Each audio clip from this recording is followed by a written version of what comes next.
Before that, I was a management consultant at BCG and Bain & Company.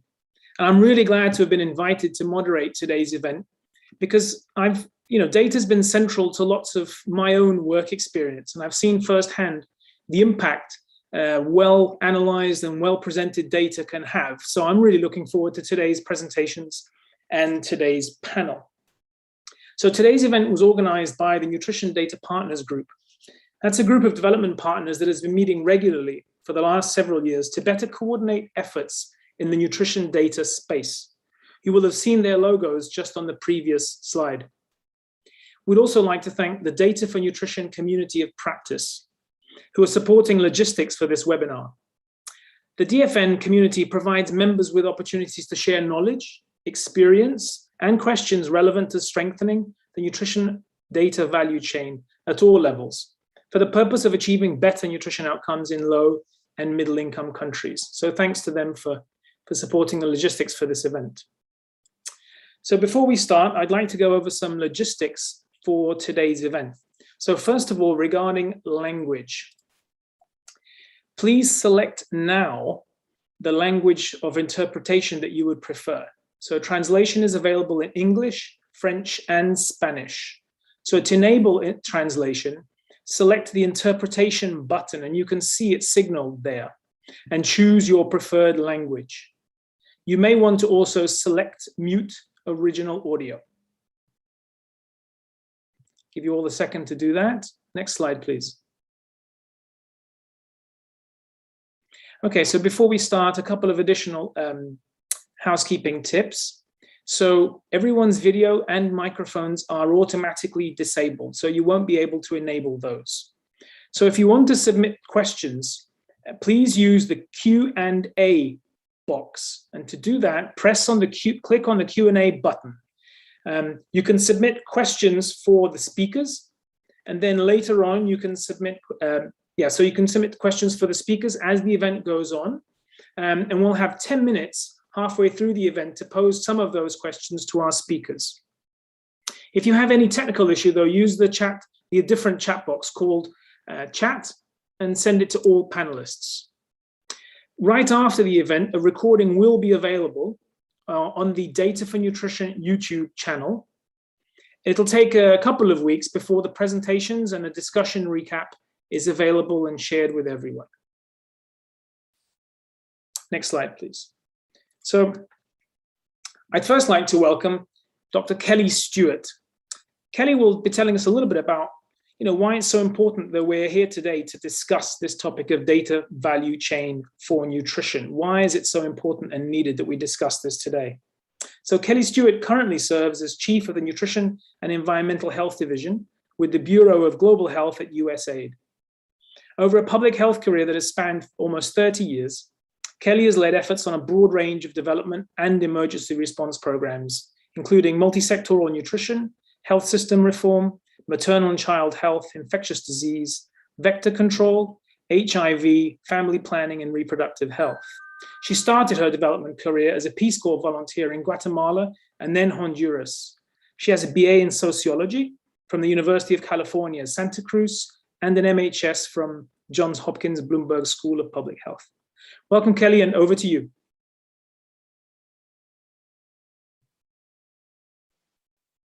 Thank you very much, Sergio, for the warm welcome. And I would like to extend a warm welcome to all of our participants today. Welcome to this Nutrition for Growth side event, highlighting the importance of consistent and quality data on nutrition indicators. As a representative of USAID, where we greatly value and invest in nutrition data systems, I am honored to speak on behalf of the Nutrition Data Partners Group. As many of us know, the 2014 Global Nutrition Report called for a data revolution in nutrition, recognizing that data investments are needed to enable countries to design and implement effective policies and programs, mobilize resources, and monitor progress. While some progress has been made to improve nutrition data, current efforts are still insufficient, and I think we would all agree that our work here is definitely not done.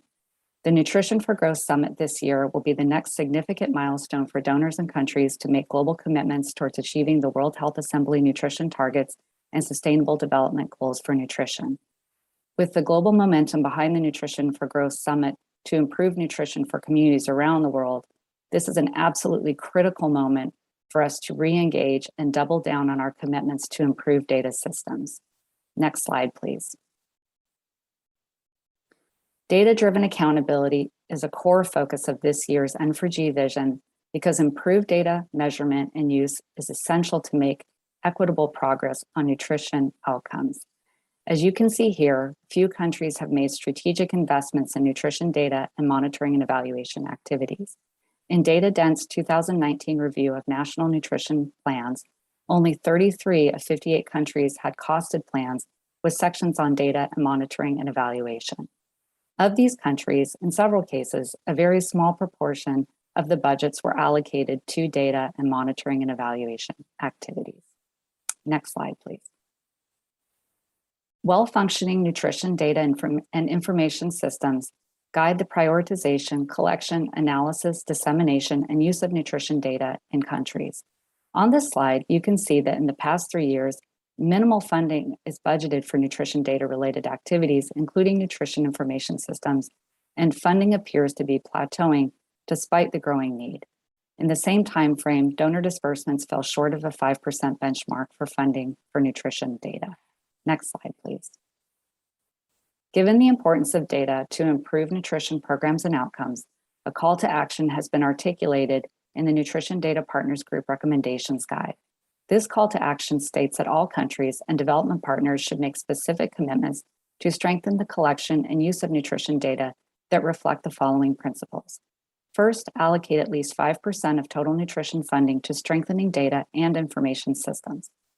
Second, attend to all elements of the data value chain, ranging from prioritizing what data to collect to fostering a culture of data use. Third, facilitate linkages between and access to nutrition and food systems data by all actors across sectors, ensuring a multi-sectoral approach. And finally, to ensure a robust internal system to track N4G commitments. Today, we will learn about examples and commitments along the data value chain to support further investment and commitments on stronger nutrition data.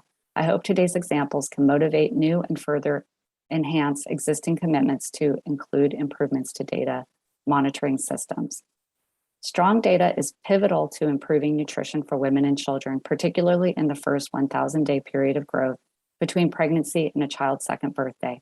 As we look towards nutrition for growth, we must elevate data across all of our commitments and take strides forward toward fulfilling the data revolution in nutrition. Thank you again very much for your participation in this critically important session. Thanks so much, Kelly. And thanks so much for reminding us of why it's so important that all countries and organizations consider integrating or making a nutrition data commitment as part of the commitments that they're formulating for N4G. And it's pretty obvious that the need's high and many more data commitments are needed. So today's event aims to showcase and recommend potential actions that can be taken along the different elements of the nutrition data value chain, and to inspire you to turn those into commitments. We'll therefore see presentations that are organized along the different steps in the data value chain. So we'll first hear about data prioritization and data planning with speakers and an inspiring example from India. We'll then hear about data creation and collection, curation and analysis with speakers and examples from both Bangladesh and Malawi. And finally, we'll hear about data translation and dissemination for use in decision-making with speakers and examples from Niger. And that's how the agenda for the first portion of the event is structured. We'll have presentations along those three themes. And then we'll have a 10-minute Q&A session where I'll be able to pose a few of your questions to the speakers, and then we'll move on to a panel with a different set of speakers. So moving on now to next slide, please. So as I said, our first two speakers will be sharing India's experience with the first steps along the data value chain, data prioritization and data planning. Next slide, please. Let me introduce both of our speakers. So first of all, Dr. Purnima Menon is a senior research fellow with the International Food Policy Research Institute in New Delhi. Purnima is the theme leader for South Asian nutrition programs in IFRI's Poverty, Health and Nutrition Division, and directs the POSHAN initiative, Partnerships and Opportunities to Strengthen and Harmonize Actions for Nutrition in India, which supports the use of evidence for nutrition in India. She conducts implementation research on scaling up maternal and child interventions, including on evaluating large-scale behavior change communication programs in nutrition and health. Purnima has a PhD in international nutrition from Cornell and an MSc in nutrition from the University of Delhi. Our second speaker will be Dr. Divya Nair. She's a senior director at ID Insight, also in New Delhi. Divya's focus is on catalyzing evidence-informed decision-making to maximize social impact, having worked with national and state government institutions, multilaterals, and NGOs for over 15 years. At ID Insight, Divya leads teams to identify key challenges and design and execute a range of high-quality, demand-driven analytical services.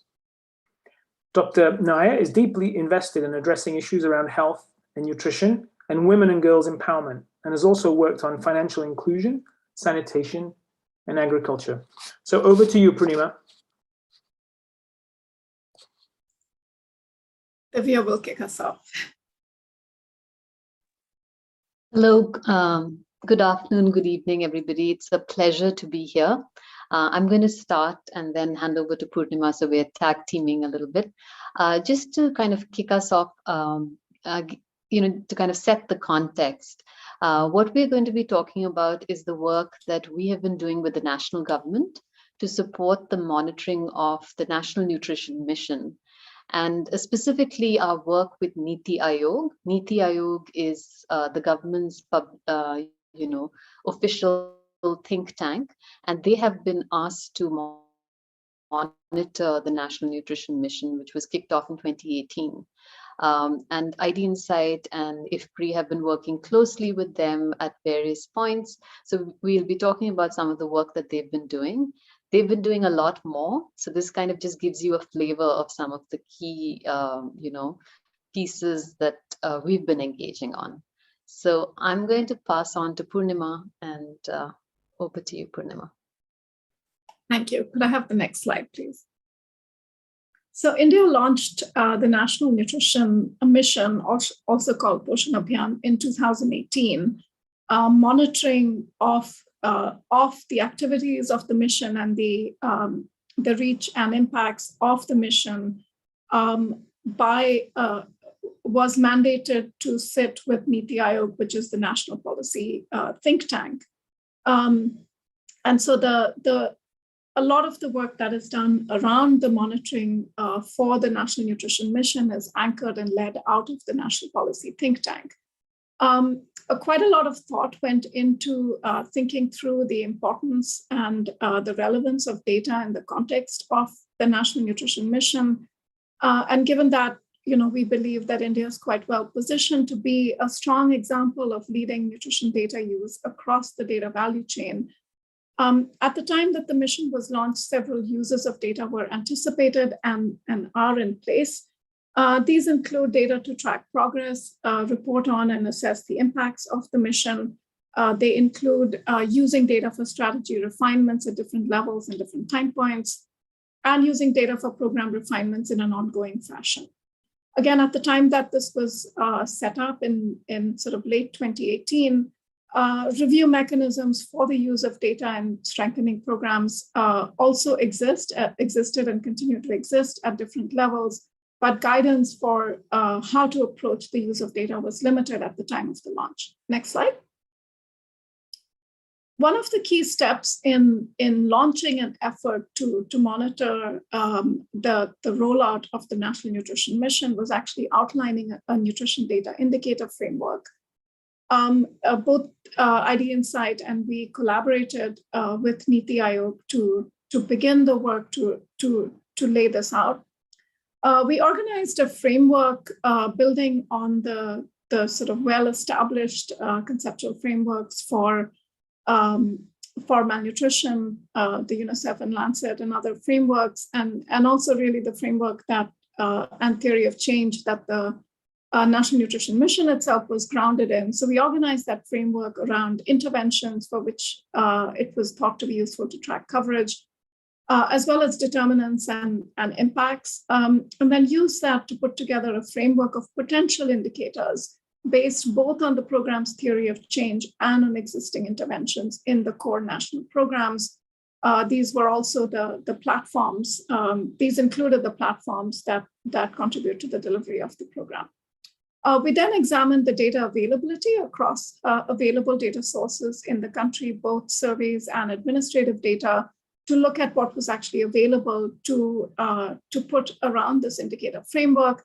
And we've summarized our joint insights into an approach paper, which sort of outlines all the issues to consider in developing the monitoring strategy and the framework of indicators for India. Next slide, sorry. Now, the development of the framework itself was a long enterprise, and it really engaged a lot of people and created a lot of thinking about the theory of change and also where the interventions sat that related to the mission. But the other thing that the development of the framework did was identify several data gaps while also providing the community an organizing rubric, in a sense, to work with the data. So, for example, we found that there were 55 interventions across all of the multi-sectoral interventions in the mission, and only 6 interventions actually had available data across both survey and administrative data sources. 9 interventions had no data available from any source whatsoever. And we also identified several challenges related to the data, but nevertheless, the use of data continues. Next slide, please. One of the key users of data in the National Nutrition Mission in India has been the POSHAN Abhiyaan progress reports. These reports are led by Niti Aayog as a monitoring entity for the National Nutrition Mission. They are hosted in public domain, and the development of the progress reports in and of themselves is an enterprise in engaging people around data. To date, there have been 3 reports published. The first one in late in 2019 focused on early progress and on systems readiness. The second one, which was towards the middle of 2019, focused on not just on readiness, but also the unfolding of several innovations in the implementation systems. And then the last one before the pandemic hit focused on coverage and on using coverage data to predict forward. So, this has been a very nationally owned monitoring process, which has really built on the framework of indicators and other data sources. And hand back to Divya now. Back to you, Divya. Great, thank you. Next slide, please. I'm going to quickly give you a few examples of some of the work that Niti Aayog has done, starting with primary surveys that they have conducted. In this case, ID Insight has worked with Niti Aayog and also with the Ministry of Women and Child Development.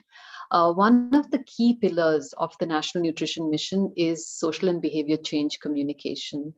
And so, given that a lot of messaging was going out across the country for a few years, across a number of platforms. So they were using 21 different platforms, from mass media to mid-media to, basically interpersonal communication.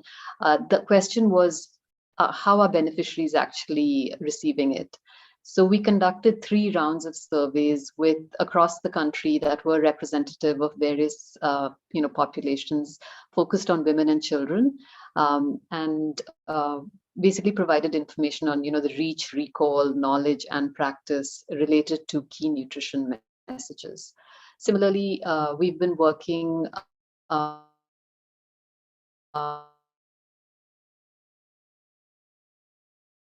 across some of the poorest districts in India, and from each department, we were collecting data with Niti Aayog for around 34,000 households, and providing information on a range of indicators, but particularly, the bulk of it was on health and nutrition. And so Niti Aayog was, getting a sense of the change over time. and across states regularly, and monitoring it and providing feedback to district officials in this case. We've also been working with administrative data, where we're trying to strengthen the quality of administrative data with third-party checks, but also just in terms of providing use cases of how can administrative data be used more, because a lot of data is collected, but it's often not used much. And related to that, we've been doing capacity building with the government and with IFPRI, where basically we've been working on, again, data use is how do you generate tables or graphs that are very intuitive and useful, and how do you analyze data that is available.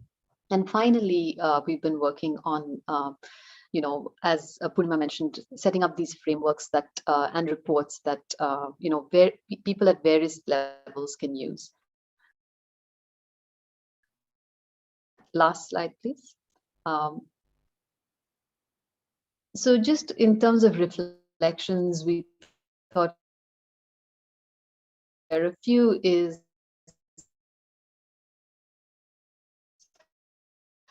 ownership and leadership is for data use.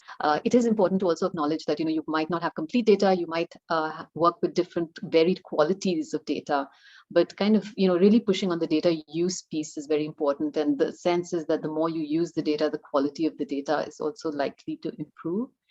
And finally, it's very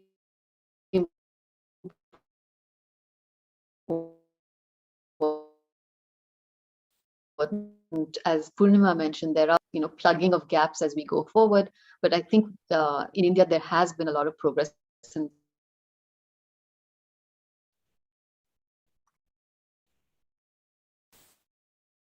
terms of just the amount of data that is available. Certain but significant progress. I'll stop here. Thank you. Thanks so much, Purnima and Divya. Thanks so much for your presentations, and basically for sharing with us some of the successes and challenges with developing this comprehensive framework of indicators for nutrition in India. So much there to learn, and it looks like lots achieved. Thanks for that. In between presentations, we'll be sharing with you also some small updates or bits of information, and here's one of those.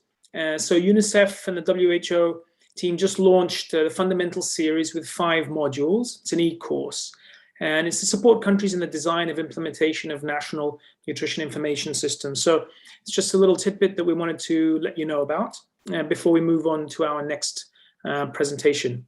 So moving on then, I'd now like to introduce speakers from Bangladesh and Malawi, who will be speaking to us about the next 3 steps along the data value chain: data creation and collection, data curation, and data analysis. So we'll be hearing 2 different perspectives on a similar initiative that was undertaken both in Bangladesh and in Malawi. So I think our colleague from Malawi is going to speak first. So I'll introduce Mr. Isaac Dambula first. He's Deputy Director of Planning with the Ministry of Health. He's worked extensively in the field of population, development, and health management.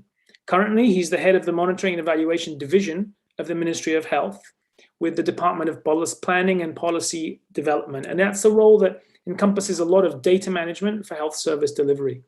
Our second speaker from Bangladesh will be Dr. Mustafis. Dr. Mustafis is Director of the National Nutrition Service with the Institute of Public Health and Nutrition at the Ministry of Health and Family Welfare. So Dr. Mustafis has over 25 years of experience in the field of nutrition planning, implementation, advocacy and social mobilization, management, training, monitoring and evaluation at national and international levels. He obtained his MBBS degree from Mymensingh Medical College in Bangladesh and a master's in public health from Atish Dipankar University of Science and Technology. So thank you both for talking about these steps in the data value chain. I think first we're going to hear from Mr. Isaac Dambula. So over to you, Mr. Dambula. Thank you. Thank you, colleagues. Good afternoon. I will talk about introducing and integrating nutrition data in the DHIS2. That's the main data platform for Malawi. And this is for the purpose of development and the emergency context. Next. Thank you. Just as a brief background, we have made a lot of progress on the issues of nutrition in Malawi.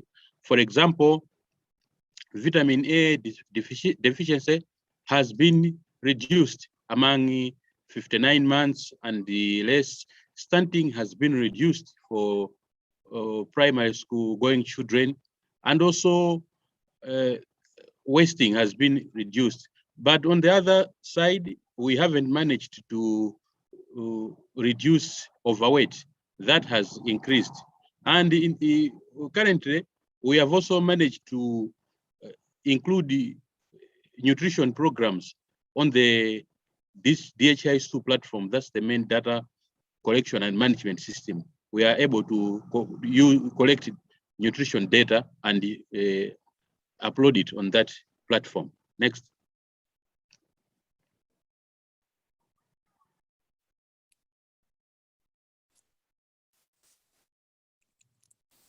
Thank you. And as I said, we have a list on the left-hand side of the slide. You will see a list of programs that are now reporting to the data platform, programs related to nutrition that are now reporting. And also below that, you see a list of policies that we have that are guiding us in the management of nutrition data. And this is done at all levels. We have at facility level, where programs are reporting at facility level, and also at the district level, which is an aggregation of facilities within a catchment area, and also at national level, where we have all the programs related to nutrition data are reporting in the national data platform. Next. Thank you. Let me also mention about the lessons that we have learned. We have observed that clarity of laws on who is to report, who is to collect data, that is very important. It has added value to our efforts, and also integrating various programs, reporting, collaborating, and reporting on the main platform. That has helped us, and also creating demand for data. That is also a good practice that we have observed. And also we need robust infrastructure in terms of nutrition data management. And on data use, we have managed to produce annual bulletins, quarterly bulletins that are being used by various programs and the partners, and also dashboards that one can use to guide in their program planning and implementation. Next. Actually, that was my last slide. Thank you so much.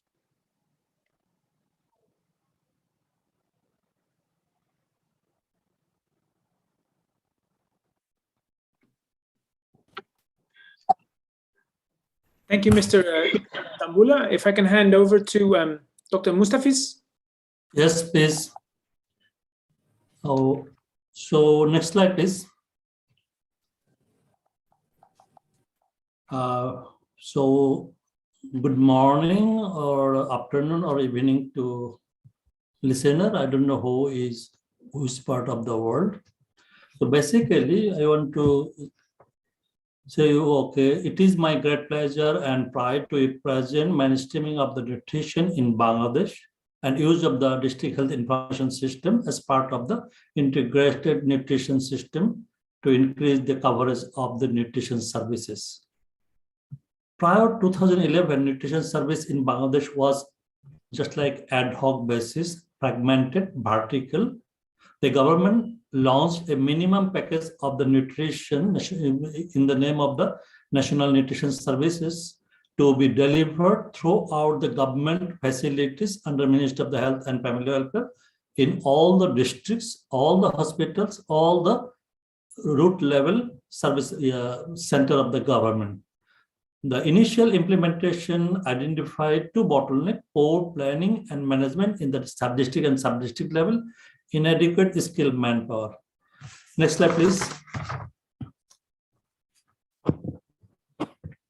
To have whole sets of the core indication which did not exist before, and we have now all the indicators in our hand to achieve impact and outcome result. Relevant priorities output indicators were selected with a focus on tracking service delivery.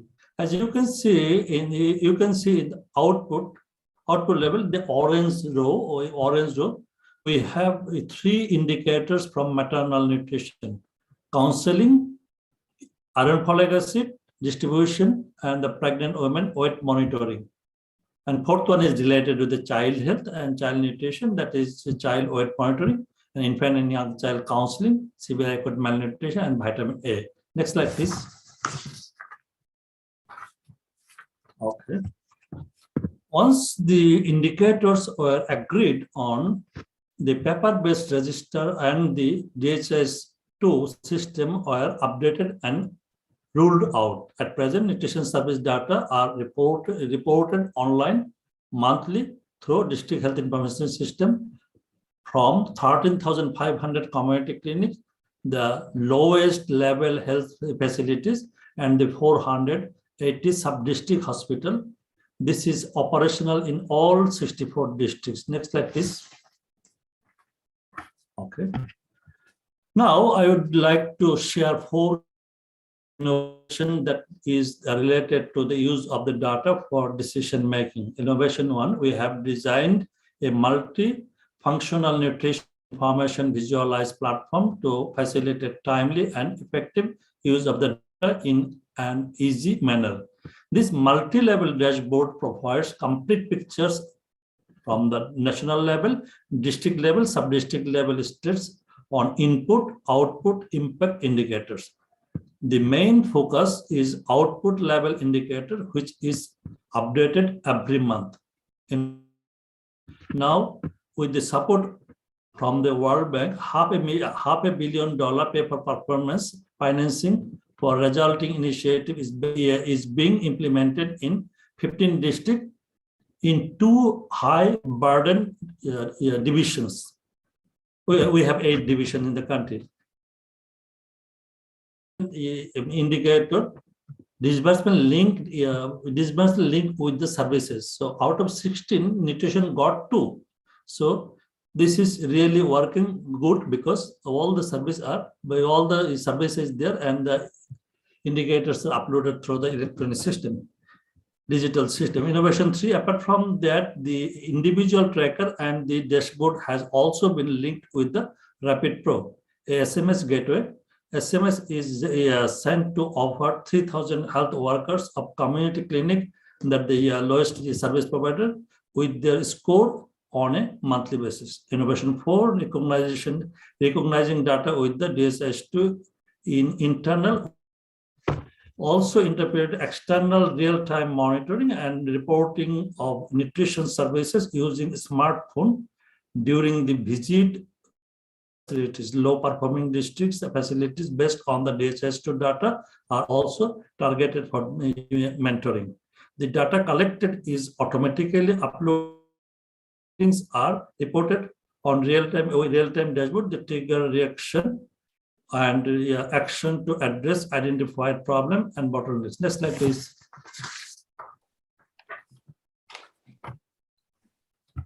With all this effort and the innovation, this nutrition data transfer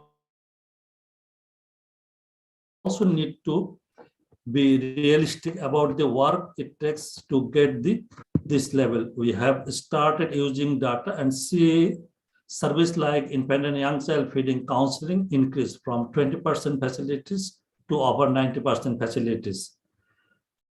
We are also identifying areas of falling behind the using of the priority nutrition reporting indicator data, PNRI, and support them. Finally, these efforts are applied in emergency as well as the humanitarian setting too. All of these prove that data system can be massively improved when there is a commitment and resource. Next slide, please.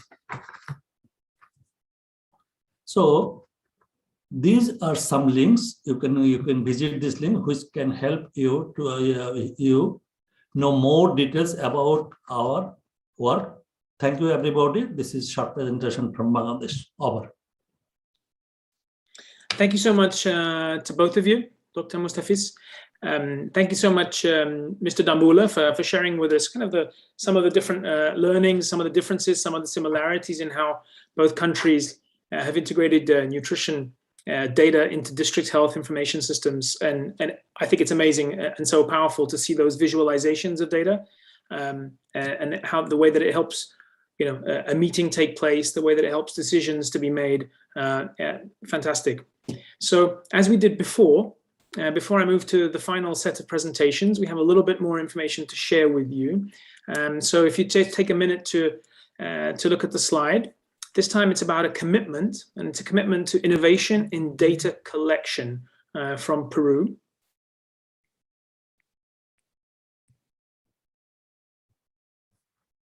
And next slide. And a second commitment, this time to integrating nutrition into district health information systems by UNICEF and partners. I'll let you read that for a second.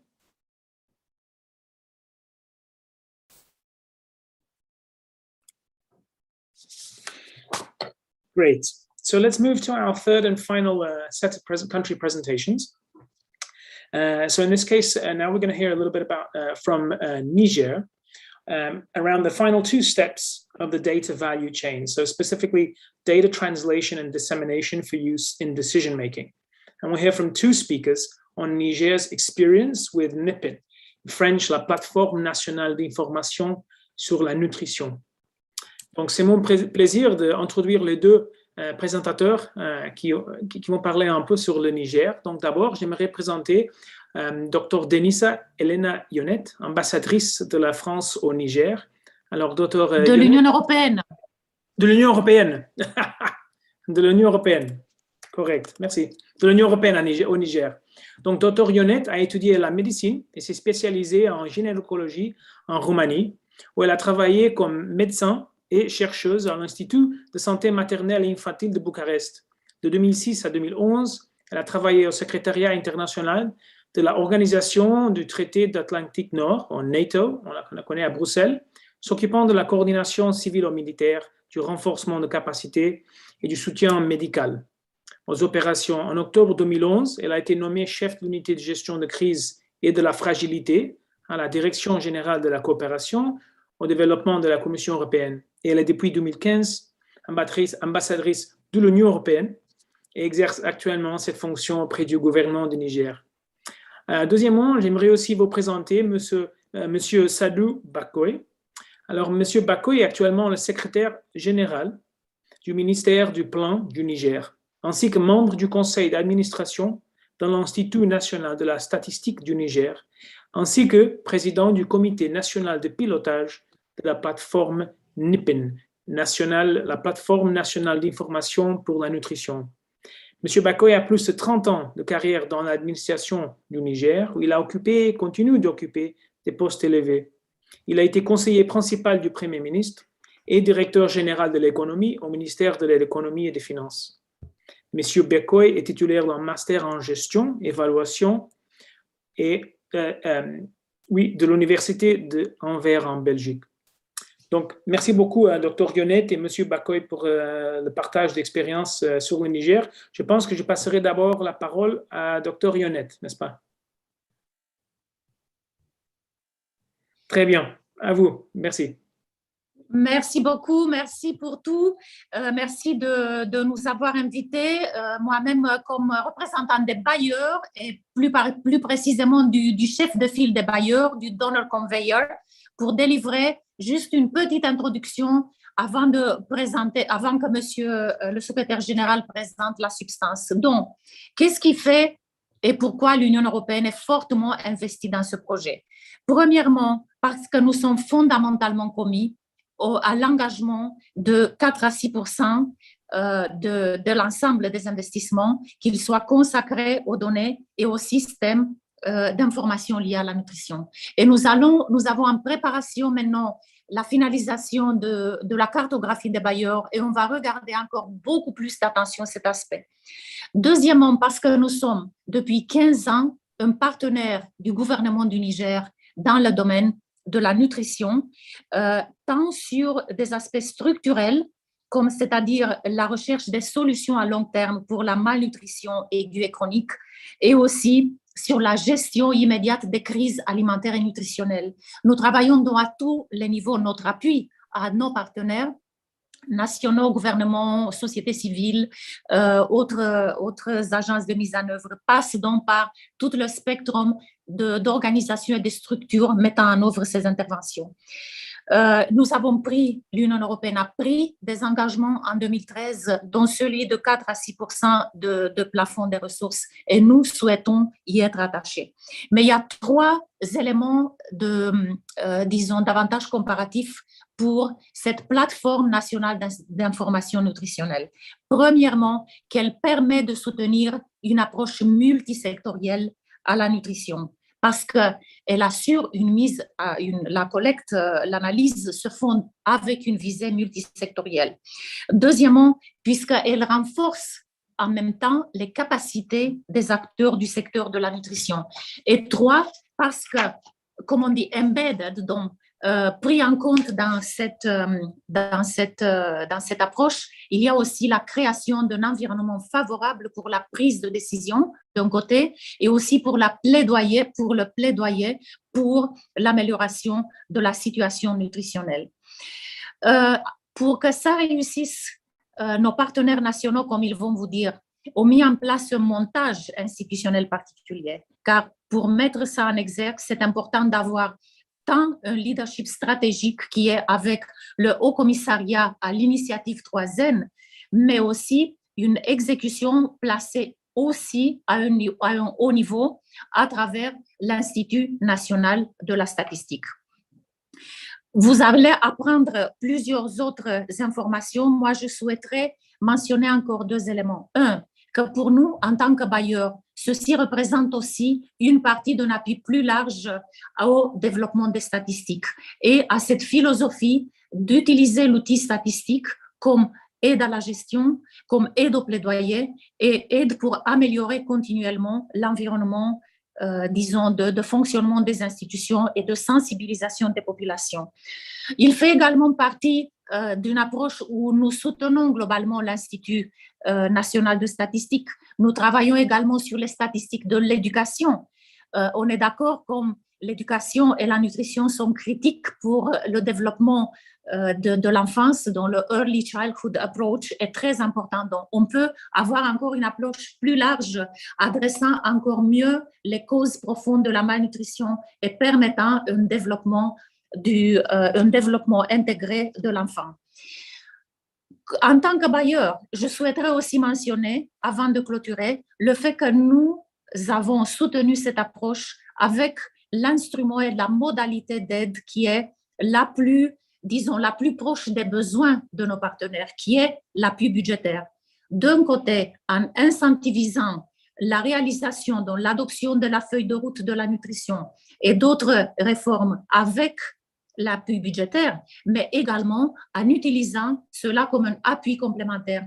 Donc, avec cette approche, nous mettons aussi à profit un instrument qui se veut celui qui est le plus avancé pour s'aligner sur les priorités, mais aussi sur les modalités opérationnelles de nos partenaires. Bien sûr, pour accompagner ces 2 institutions, nous avons aussi choisi des instruments très flexibles, comme par exemple la subvention et aussi le contrat de service, qui donne également une possibilité au fur et à mesure de s'adapter aux besoins. 3e chose et finale, qui est peut-être la plus importante, est que, fort de ces expériences, mais aussi de la pertinence de cette initiative qui a été mise en œuvre, comme vous allez l'entendre, par nos partenaires du Niger, et que nous confirmons notre engagement de continuer cet appui de 2022 à 2024 afin que toutes les conditions pour la soutenabilité, pour la pérennisation du processus puissent être réalisées. Et cela fera partie de notre approche dans le cadre de nouveaux financements multi-annuels 2021-2027, donc intégrés à tout un package d'interventions avec lequel on sera capable d'appuyer encore plus de synergie des programmes de développement. Bien sûr, il faut dire qu'ici, il n'y a pas que le Niger qui est appuyé, mais aussi d'autres 9 pays afin de continuer la mise en œuvre au Niger, tout comme dans ces pays, la mise en œuvre de la politique nationale de sécurité nutritionnelle. Et dans le contexte difficile géoclimatique du Sahel en général et du Niger en particulier, nous sommes sûrs qu'ensemble avec les partenaires, ces financements feront vraiment la différence pour la vie et la santé et le bien-être des enfants et des populations. Je vous remercie.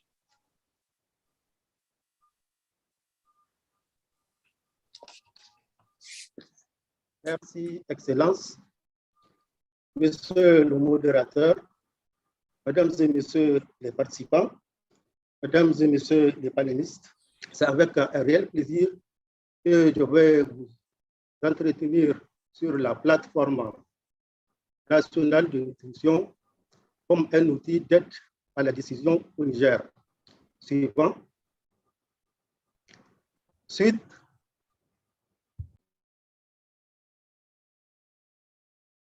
Il est important de noter la forte volonté politique et l'engagement du gouvernement du Niger dans la lutte contre la malnutrition.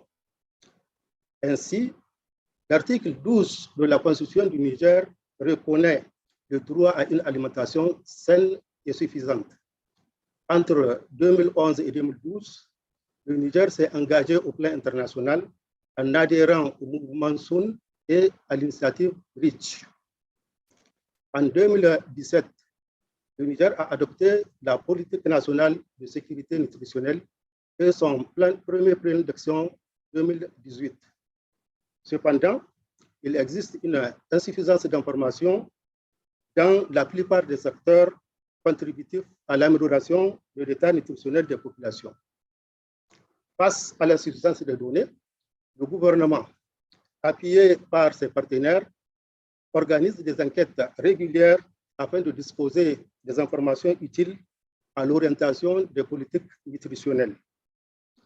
Il restait cependant un besoin important sur le suivi et la priorisation des interventions sectorielles et la compréhension de leurs impacts sur les objectifs fixés. La plateforme nationale d'information pour la nutrition PNIN, un système d'information intersecteur et une opportunité pour orienter l'action à travers l'analyse des données existantes, tout en renforçant les capacités nationales sur le plan institutionnel et organisationnel. L'expérience partagée avec vous aujourd'hui se concentre sur les résultats de la PNIN, bien qu'elle fonctionne en synergie avec d'autres outils. Suivant.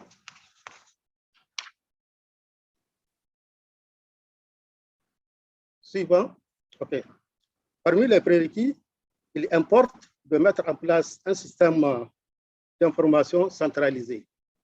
La PNIN du Niger est un portail comprenant différents outils de diffusion et de stockage de données et répondant aux besoins des informations des utilisateurs.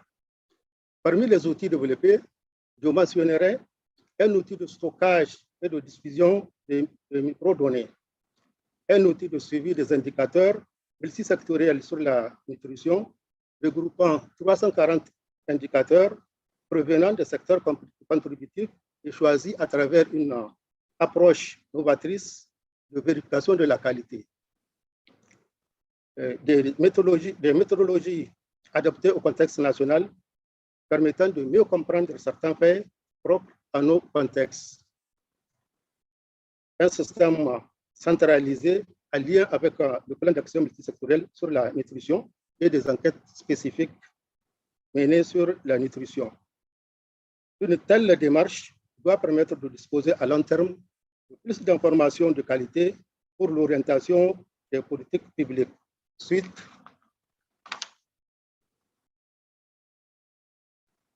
Ensuite, pour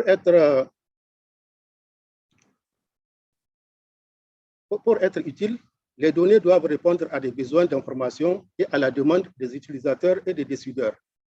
Au Niger, après une analyse des enjeux et défis de la nutrition, ces besoins ont été déclinés en plan cadre d'analyse biannuel avec l'implication des producteurs et des décideurs. Ce processus permet d'assurer une production en adéquation avec les besoins des utilisateurs de l'information sur la nutrition. Le renforcement des capacités des producteurs et utilisateurs fait également partie de l'environnement favorable à l'utilisation des données. La PNIN appuie et participe aux instances en charge de la coordination des interventions en matière de nutrition à travers le Comité national de la politique nationale de sécurité nutritionnelle et les autres instances de coordination sur la nutrition regroupant également les partenaires. Chaque analyse de la PNIN est validée par le Comité national, le Comité technique du plan national de nutrition et des ateliers d'interprétation sont organisés. Enfin, les analyses de la PNIN sont valorisées et leur dissémination est assurée auprès des décideurs afin de les sensibiliser sur le fardeau de la malnutrition et la nécessité d'allouer des ressources à la nutrition dans tous les secteurs contributifs. Suite.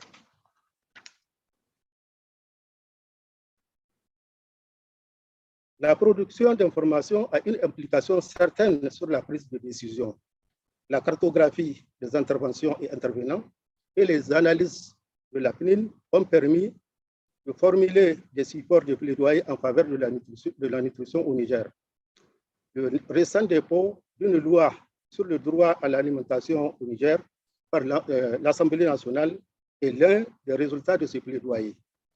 Sensibiliser les décideurs sur l'importance des investissements à travers l'analyse budgétaire présentée lors de la session budgétaire au Parlement. Élaborer la feuille de route du ministère en charge de la santé publique afin de permettre à l'État de planifier un engagement financier croissant dans la prise en charge de la malnutrition aiguë. Appuyer le processus d'élaboration de la politique nationale de sécurité nutritionnelle et son plan d'action multisectoriel et mieux prendre en compte la nutrition dans le plan de développement économique et social, principal cadre de référence pour toute politique de développement au Niger. Sensibiliser les décideurs à l'importance de mieux équilibrer les interventions de prise en charge et de prévention de la malnutrition. Renforcer la synergie des actions spécifiques et sensibles à la nutrition dans une approche multisectorielle auprès des décideurs et définir les 7 priorités dans la production des informations et des données lors de sa concertation nationale et la préparation de la note de synthèse des concertations pour le sommet des Nations Unies sur les systèmes alimentaires. Suite. La plateforme a montré ses résultats en tant que preuve de concept au Niger et élément contribuant à un environnement favorable à la prise de décision basée sur les données probantes. C'est une première étape et le Niger, avec l'appui des partenaires, compte poursuivre les efforts afin de garantir l'institutionnalisation et la pérennité de cette approche d'amélioration et de renforcement de la chaîne de valeur nutritionnelle et multisectorielle. Le Niger bénéficie déjà d'une deuxième phase de financement de la PNIN et a amorcé un travail de réflexion sur la pérennisation avec ses partenaires. Par ailleurs, le Niger a la volonté de décentraliser les processus afin de renforcer la mise à disposition des données et les capacités des décideurs régionaux qui sont au plus près de la mise en œuvre des actions et services en nutrition. Le Niger espère aussi pouvoir contribuer à capitaliser sur son expérience dans le cadre global de l'initiative des plateformes servant de modèle à d'autres pays SUN et ou de la sous-région. Voilà, monsieur le modérateur, l'expérience de la PNIN du Niger que j'ai jugé utile de partager avec vous. Je vous remercie de votre aimable attention. C'est moi qui vous remercie, monsieur Bakoy, et aussi Dr Yonette pour ce partage de l'expérience du PNIN au Niger. Merci beaucoup. So We now have one final small piece of information to share with you. Next slide, please. So an example here of, I believe not an actual commitment, but a potential commitment that can inspire you to think of the kind of commitment that can be formulated around data. Great. So if we can move on now, we have a few minutes to pose a few of your questions to our speakers. We've kind of done a bit of a prioritization of some of your questions based on how much time we have, but also, the questions that are harder that seem more specific to today's topic around data. So we've chosen 2 or 3 questions, but thank you everybody for the questions that you've posted, and where possible, if they're very specific questions but not specific to today's topic, we can also try and answer them directly in the Q&A window. So the first question is to either Purnima or Divya, up to you who answers the question. But some people are asking, so did your surveys provide information about who the users of nutrition data are and how they were using that data? If they did, what did you learn about those data users? We did try to answer that in the chat. So we haven't done surveys of data users as explicitly, but our experience tells us that officials through the system, and not just officials, development partners and others, really do value data from different sources. I think the challenges are often that they're not, that the process of data use isn't necessarily as streamlined and uniform in the range of different review meetings that happen across the nutrition system. So for example, there are monthly review meetings within some, at a certain level. There are quarterly review meetings at other levels. And what we want, ideally, what one would want to see is fairly uniform data use guidelines across all of those, and then be able to track that. So that's all I have to say on that. Debbie, I don't know if you'd like to add anything. No, nothing further. I just wanted to just add that, the challenge is very much the format in which the data is presented and, discussed. And so really simplifying and choosing a few priority indicators and then having, a sense of what the actions are to be taken post the meeting based on the data. I think, really going into the nitty-gritty of all of this helps a lot to really get from data to decisions and actions. And, working on that is useful.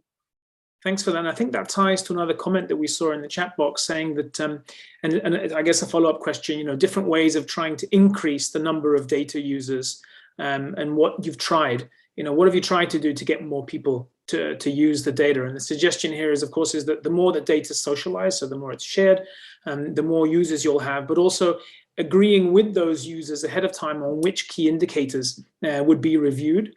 And then, of course, they would find those indicators and the data more useful. So I was wondering how much you've worked with users to actually shape what data they end up getting and how it's presented, and if that's helped.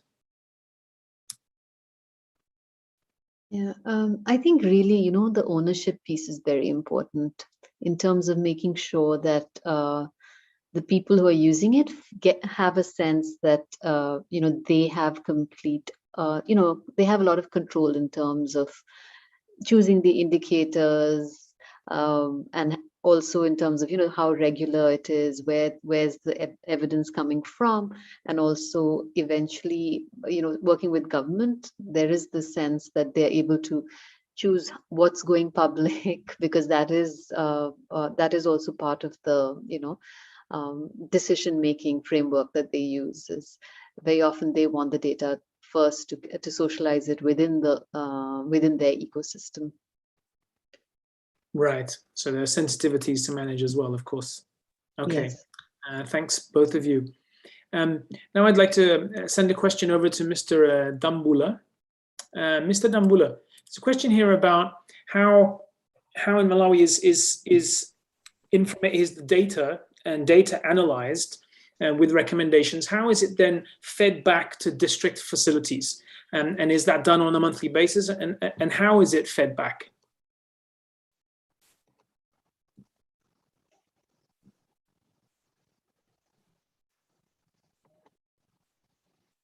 Mr. So I didn't get the English. I got Sure, only okay. French this side.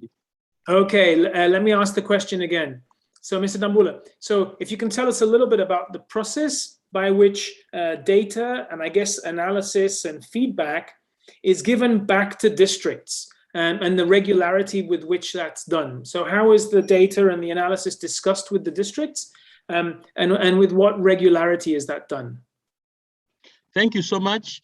At the lowest level, the facilities get feedback from the district because the facilities are have a collection of form a collection of a district. So the facilities get feedback from the district, and the district also is comprised into a zone. A number of districts form a zone.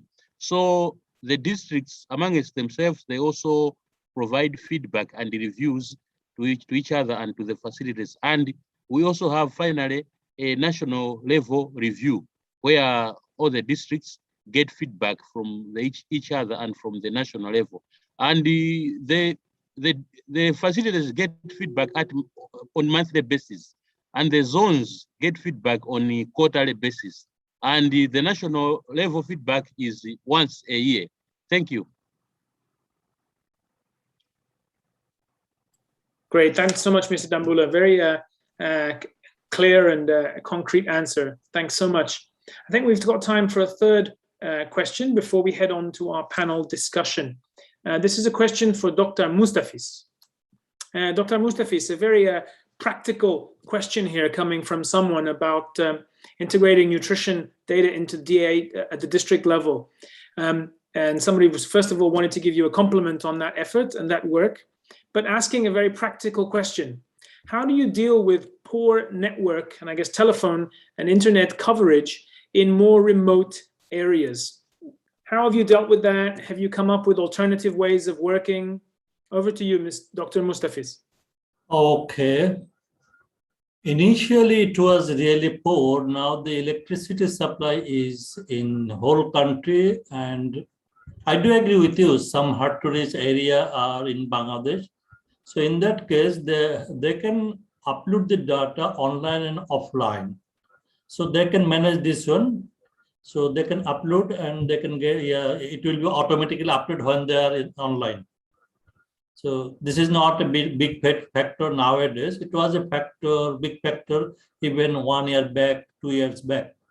So now it is okay. In electricity as well as the net connection is far better now.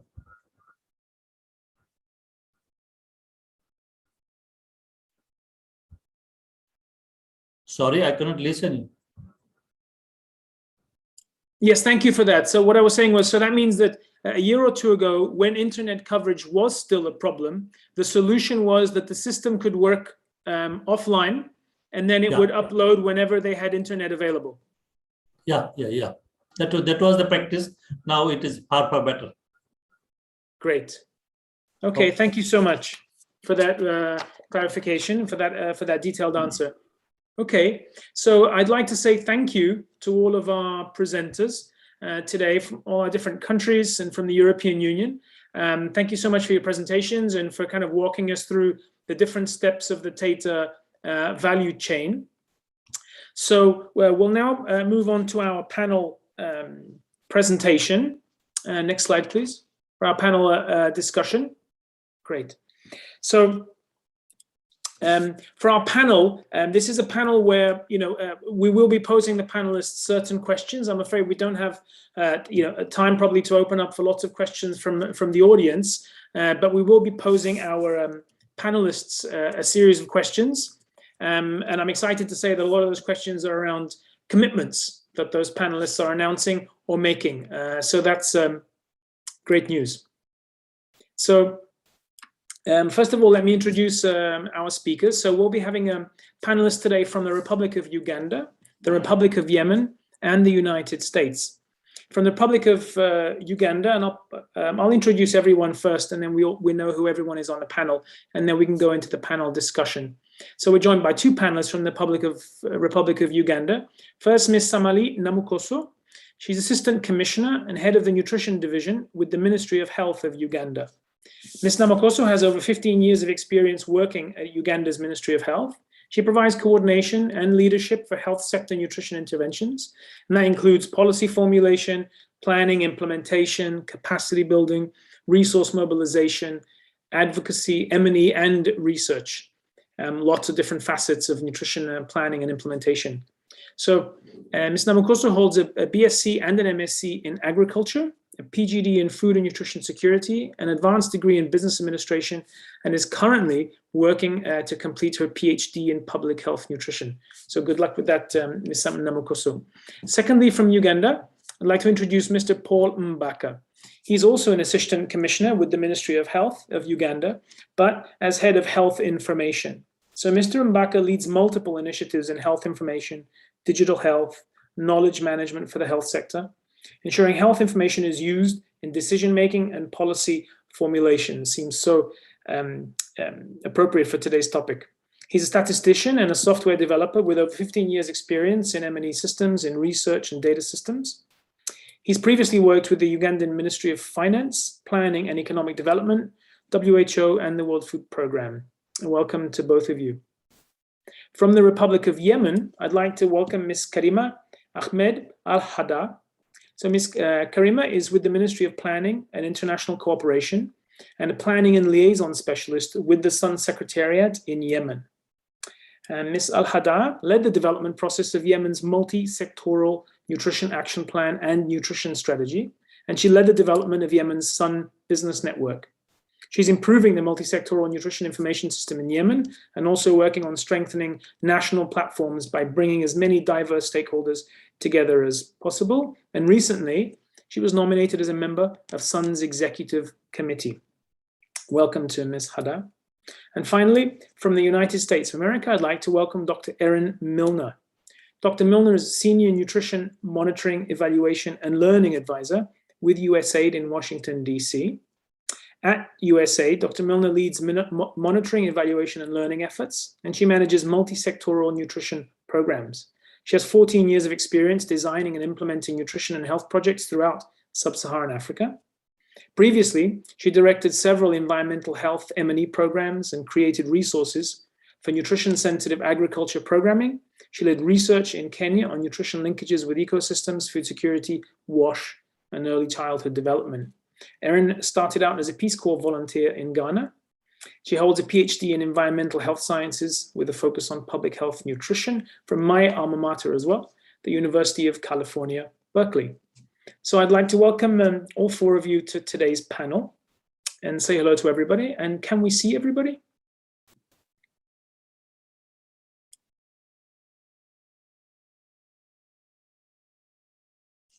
Great. So thank you all for joining today's panel. And so I'll be first asking the delegation from Yemen for a few words, and then the USA, and then Uganda, just to let you know how we'll work this out. And I know that Ms. Halada is not going to turn on her camera today, but I know she is with us and she's listening, so that's great. So I think I'll pose the first question, and the first question is the same question we're going to ask everybody.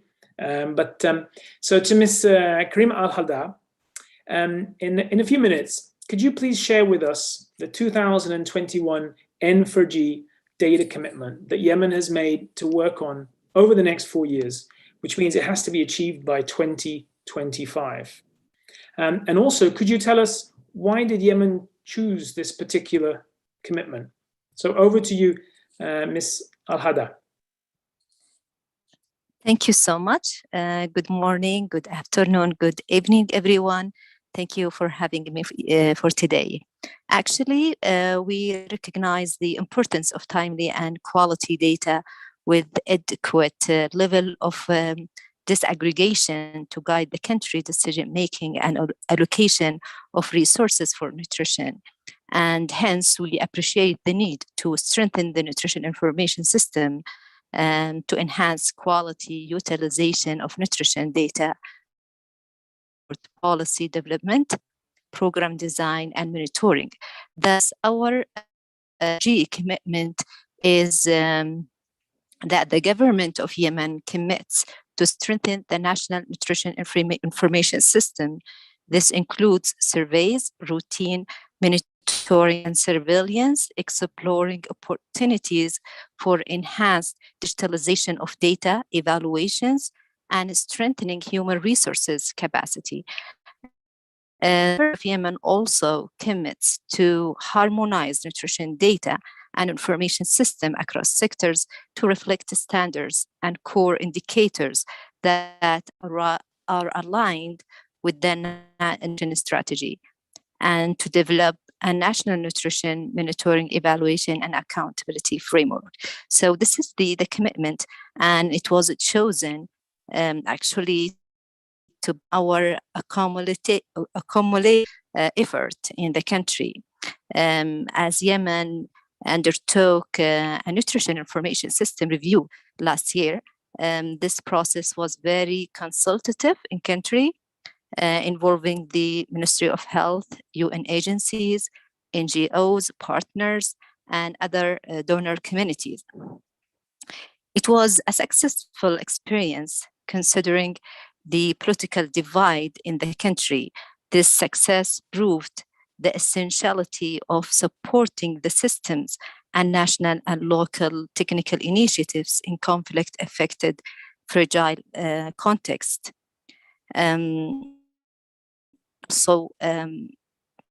It is a prerequisite for transition from humanitarian and short-term interventions to the developmental. So the review has resulted in a 3-year work plan that provide the roadmap for strengthening the NIS. The gap to be addressed in this work plan include development of a national nutrition monitoring and evaluation accountability framework, standardization of nutrition indicators, aligning nutrition indicators across other critical sectors, and streamlining of data collection mechanisms for program reporting and nutrition surveillance at community and health facility level. Also to rule out of district health information system 2, nutrition manual, dissemination of nutrition information, and finally strengthening human resources capacity to support the NIS in Yemen. So Yemen is among the front runner country for global action plan on child wasting. As such, the country, with support from the UN agencies, UNICEF, WHO, FAO, WFP, and UNCHR, has published a multi-sectorial plan geared at consolidating strategic actions to address child wasting in Yemen. In the coming months, Yemen will be finalizing the National Nutrition Strategy. The Nutrition Monitoring, Evaluation, Accountability Framework will be linked to this nutrition. Both these initiatives are key steps towards realization of this NIS commitment. Therefore, the N4G NIS commitment is built upon a thorough nutrition information system review and anchored on a 3-year NIS work plan, fully supported by the government and its stakeholders. On the other hand, actually, on the multi-sectorial information system, Yemen has been working on Map Yemen website to enhance the accessibility and availability of use of food and nutrition multi-sectorial data. Thank you. Thank you so much, Ms. Al-Hadar, and congratulations to the Republic of Yemen for making this commitment and for it being such a well thought out commitment. Sounds like it's been 2 years or more in the making. So congratulations to you, and thank you for announcing that commitment today. I'll go straight to our colleague from the United States. So Ms. Erin Milner. Over to you, Ms. Milner. So probably a very similar question to you, really. Could you also please share with us the 2021 N4G commitment that you've made? And can you also tell us briefly why you chose this commitment and what kind of things you're putting in place to try and make sure that it happens? If you can do that in 3 to 4 minutes, 3 minutes max, please. Thank you. Sure, thank you. So our 2021 commitment actually expands upon our 2017 data commitment from the last Nutrition for Growth Summit that we made with the Bill and Melinda Gates Foundation. We continue to partner with the Gates Foundation as another major donor prioritizing nutrition data. And the 2017 commitment was to engage in a partnership with the foundation to strengthen nutrition metrics that empower donors and practitioners to better track and evaluate our nutrition investments. This new 2021 commitment builds upon this and brings in new partners, specifically UNICEF and WHO, who, as we all know, provide global guidance and evidence on what data to collect and how to use it. And this new commitment and partnership aims to strategically enhance the quantity and quality of nutrition data.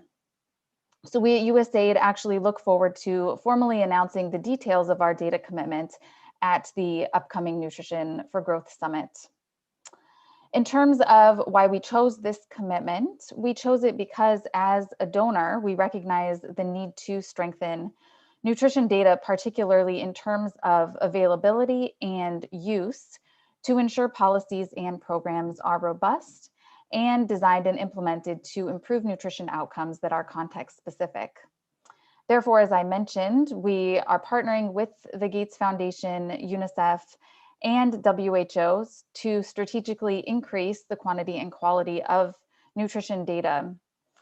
Data are also important across all sectors, including health, food, and resilience. And therefore, we wanted to ensure that our global data efforts can inform our country partnerships and continue to address the complex multi-sectoral nature of nutrition. This also aligns with our USAID multi-sectoral nutrition strategy, which highlights USAID's commitment to data-driven nutrition-specific and nutrition-sensitive programming. And then in terms of how we will make sure these commitments happen, USAID will ensure that these commitments happen by strategically continuing to work with our country counterparts to apply global evidence and metrics advancements. We also aim to expand work on nutrition data within health information systems and population-based surveys. And then finally, we are motivated to build capacity for increasing the quality and quantity of nutrition data collected and used in countries to develop policies and implement, monitor, and evaluate evidence-based nutrition programs. Thank you.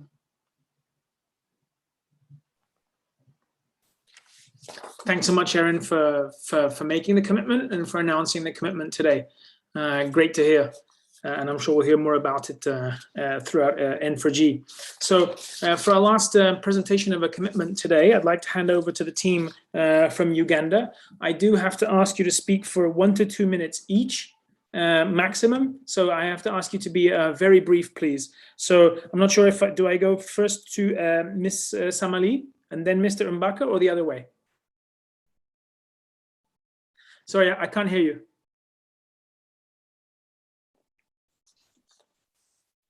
Ladies first.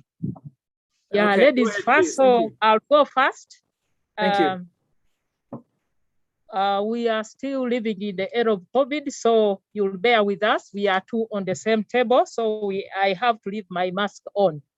So we extend our appreciation to the organizers for this important webinar about the subject matter in terms of how we have invested in human resource capacity for nutrition programming and nutrition data reporting and why it is important. I want to say that all our data in Uganda, especially in the health sector, is integrated. And I want to mention that we have about 28 nutrition indicators that have been integrated in the health management information system and the district health information system. And in terms of human resources, I want to say that our health system is organized in such a way that we have the Ministry of Health at the central level. Then under it, we have the national referral hospitals. regional referral hospitals, we have general hospitals, we have health center 4s, 3s, 2s, and then the community. And then from general hospitals and above, we have biostatisticians and nutritionists. Nutritionists are primarily responsible for nutrition service delivery, while the biostatisticians are responsible for data management. So we work hand in hand in terms of data management. And specifically for nutritionists, they are really very, very instrumental when it comes to designing the data collection tools, interpretation of data elements, indicators, and knowledge translation. And I want to inform the meeting that currently we are going through HMIS review, and the team is actually looking at what data indicators are a priority, which ones are redundant, and this is the role of nutritionists. In terms of investing, sorry, I don't mean to interrupt you, Ms. Samali, but because of time, would it be possible for us to hear from Uganda's commitment on N4G as well? I know that you wanted to present a bit of what's being done already, and also then present the commitment to N4G. Would it be possible for us to hear now the commitment regarding data, please? Okay, thank you very much. Thank you very much. Just to give a quick background, the data systems in Uganda are a bit of a hybrid, partly paper-based, and for the aggregate data, it is digitized. Our commitments will really focus on improving data use by improving its access. We plan to set up a national health observatory that, of course, will have a nutrition component, merging data from the service data from our districts, but also incorporating data on inputs into the health sector, like financing, HR, and others, also including data from the research, like operational research and other academia, to really present a single analytical framework for decision makers. We're also looking at digitizing at the patient level, because that is still paper-based. So really, these are the two main focus areas for us to really digitize capture at the point of care, as well as improve on that process of really putting the data from all these multiple sources into a single analytical framework to really ease that use by decision makers. Thank you. Thank you so much. And also to Uganda, thank you for making that commitment and for announcing it today. It's very exciting to hear. Thank you so much, both of you, Ms. Namukose, Mr. Mbaka. So thank you to all our panelists for announcing their commitments today. Apologies that it was a bit under pressure of time, but we know how much work has gone into formulating your commitment, and we were all very excited to hear them today. So we're going to close today's event. I think while I'm introducing speakers, if we could just see, so just one final announcement here, another example, this time from Nigeria, which might inspire also a commitment on data that you could make. So I'd like to introduce our two speakers that will close today, our event. So first of all, let me introduce Patricia Ngoran Tekli, who, as I said, I've known for quite a while. Patricia is advisor to the President's Office in Ivory Coast. She's the Sun focal point, and also she's the coordinator of multi-sectoral and multi-stakeholder platforms within the National Council for Nutrition, Food and Early Childhood Development. She's a government advisor for the Regional Excellency Center Against Hunger and Malnutrition. She's a physician. She specialized in nutrition policies, and she has 25 years experience in the field of health, of which 14 are in nutrition. She's also a member of the Sun Executive Committee for Francophone countries. She has been for the last month and a half. So over to you, Patricia. And I'm afraid I have to let you know that we have about 2 to 3 minutes. Merci Sergio pour cette modération. Je suis ravie de pouvoir faire la synthèse de ces importants échanges. Nous saluons l'opportunité qui nous a été offerte à travers cet événement parallèle sur les engagements SMART pour les données en vue d'améliorer la nutrition à travers la redevabilité des systèmes de données. Nous voulons adresser nos vifs remerciements au gouvernement du Japon ainsi qu'aux organisateurs, à savoir le mouvement SUN, UNICEF, GHU, DataDent et la NIP. Toute notre gratitude va à l'endroit aussi des différents donateurs, l'USAID, l'Union européenne, la Fondation Bill et Melinda Gates. Nos vifs remerciements sont adressés aux représentants des pays, des différents pays qui ont participé. Il s'agit de l'Inde, le Bangladesh, Malawi, Niger, Ouganda, Yémen. Je m'en excuse si j'ai oublié certains noms. Nous saluons l'expertise mobilisée à travers l'ensemble des intervenants que nous remercions pour la clarté de leur présentation, la qualité de ces échanges, le partage d'expériences et de bonnes pratiques en matière de gestion des données, lesquelles méritent d'être disséminées. Tous engagés, il faut le dire, dans le renforcement de la nutrition, dans une approche multisectorielle en vue de l'élimination de la malnutrition sous toutes ses formes, avec des plans d'action multisectoriels budgétisés, des indicateurs définis, des cadres communs mis en place pour certains pays. Je dirais, nous restons convaincus que sans suivi et évaluation de ces indicateurs, de ces cadres communs des résultats, sans données surtout de qualité, il n'y a pas de prise de décision nourrie, ni de redevabilité. Nous naviguons donc à vue, ce qui est une grosse épine pour l'atteinte des cibles que nous sommes ensemble fixées pour l'Assemblée mondiale de la santé à l'horizon 2025 et celle de l'ODD 2 à l'horizon 2030. Cela est beaucoup plus parlant, voire délicat, quand il s'agit de faire un suivi comparatif au niveau régional, voire continental, et même mondial, avec des données se situant à différents niveaux d'actualisation qui ne reflètent pas la réalité du moment. Je pense que nous avons bénéficié à travers cette première présentation. Nous notons que des efforts soutenus, notamment dans le secteur de la santé à travers le DHIS2, pour renforcer les capacités le long de la chaîne des valeurs des données sont essentiels. Et la nécessité de renforcer cette chaîne dans les autres secteurs impliqués dans la nutrition et aussi la décentralisation du processus collecte, analyse, diffusion, utilisation en partant des communautés de base. Notamment, je fais un clin d'œil sur la situation d'urgence avec les alertes précoces. À cet effet, dans le cadre de la multisectorialité, nous notons les avancées obtenues avec la mise en place des systèmes d'information centralisés d'analyse multisectorielle, les PNIM. En plus du Niger, 9 pays bénéficient de l'appui de l'Union européenne pour cette initiative, dont la Côte d'Ivoire. Ces plateformes contribuent à un environnement favorable et à la prise de décision basée sur les données probantes. C'est le lieu de saluer toutes ces initiatives, tous ces efforts qui méritent d'être promus et soutenus pour un passage à échelle et une réplication à d'autres pays en s'inspirant et en construisant sur des systèmes multisectoriels de nutrition sur la base des secteurs qui représentent le plus d'avancement sur la question, comme a été le cas de la santé.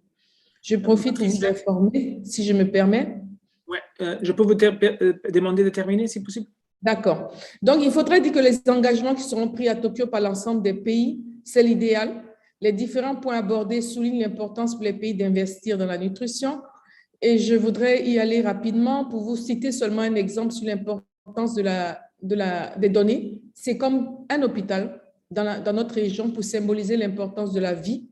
Le plus souvent, la maintenance et son financement ne sont pas prévus. Comment bâtir sur la durabilité? Prévoir le financement pour la gestion des données, c'est s'inscrire dans la durabilité de nos actions. Et nous saluons tous les pays qui se sont engagés dès maintenant, et surtout les donateurs, à faire du financement de la gestion des données une priorité. Je Merci, Patricia. Merci et nous encourageons les autres pays. Merci encore. Merci beaucoup, Patricia, pour ces mots encourageants. Let me pass now to, we have closing remarks from Dr. Satoshi Izo, Director in the Global Health Policy Division of the Ministry of Foreign Affairs of Japan. I do apologize, we're probably going 3 minutes over our scheduled time. So thank you for that. Thank you for your patience. Dr. Izo has worked in Japan's public health and global health arena for decades. Most recently, he was the counsel of the Permanent Mission of Japan to United Nations. He was also involved in the WHO emergency reform as the first senior coordinator for global health. And finally, he's a medical doctor with a PhD, and he's completed 2 Masters of Public Health at Harvard University. Dr. Izo's closing remarks will be in video, and after that, we'll be wrapping up the event. Thank you so much.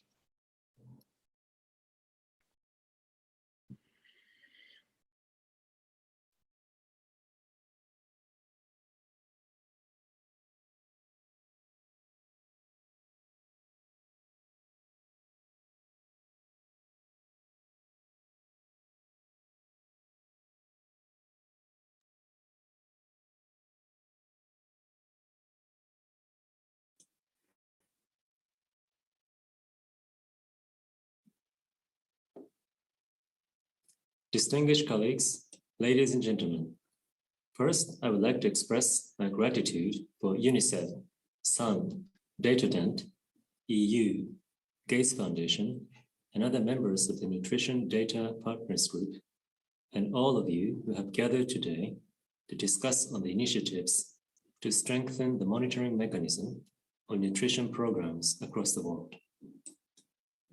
These experiences kindly shared today, especially in India, Bangladesh, and Niger, clearly demonstrate that good nutrition data is a fundamental basis in order for us to identify key populations who should be addressed, as well as to conduct more efficient nutrition-related interventions.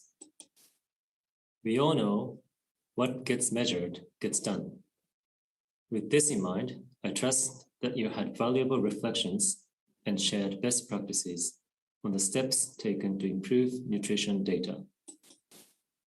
As we head towards the upcoming Tokyo Nutrition for Growth Summit 2021, it is critical that we commit to having good quality data to measure our progress in ending all forms of malnutrition.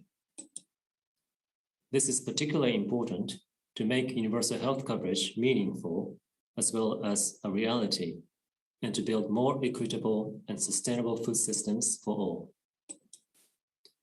Allow me to give you an example from Japan on the relevance of data in nutrition. Over years, Japan has worked to review how nutrition can be optimized and monitored across its population. The world's first nutrition research institute was established in Japan in 1914 and later became the National Institute of Nutrition. This institute contributed to the analysis of the ingredients of major foods, preparation of data, and establishment of standards of nutrient intake. In addition, through surveys and research by research institutes, Japan has accumulated scientific data that is the basis of nutrition policy and nutrition research for over 100 years. Japan has adopted the PDCA, Plan, Do, Check, Act cycle in order to promote health and nutrition policies efficiently and effectively in the country.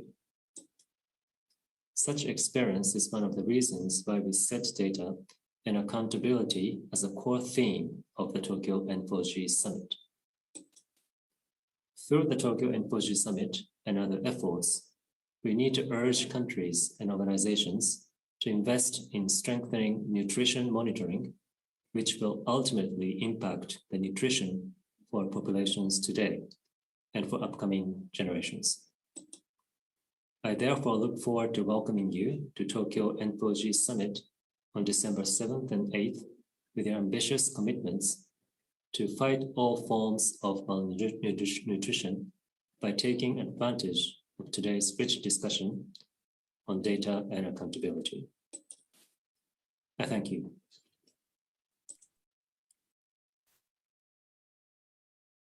And thank you so much for those words. And just to clarify that Dr. Satoshi Rose is Director of the Global Health Policy Division, the International Cooperation Bureau, the Ministry of Foreign Affairs, and that department is overseeing the N4G Summit and the N4G process that we're all working towards. So I'd just like to say thank you to all our speakers for having participated today. Thank you to all the commitment makers for having thought through those commitments, registered those commitments, and having announced them today. Fantastic. I'd also like to thank the organizers from the Nutrition Data Partners Group, as well as the Data for the Nutrition Community of Practice for having hosted the event.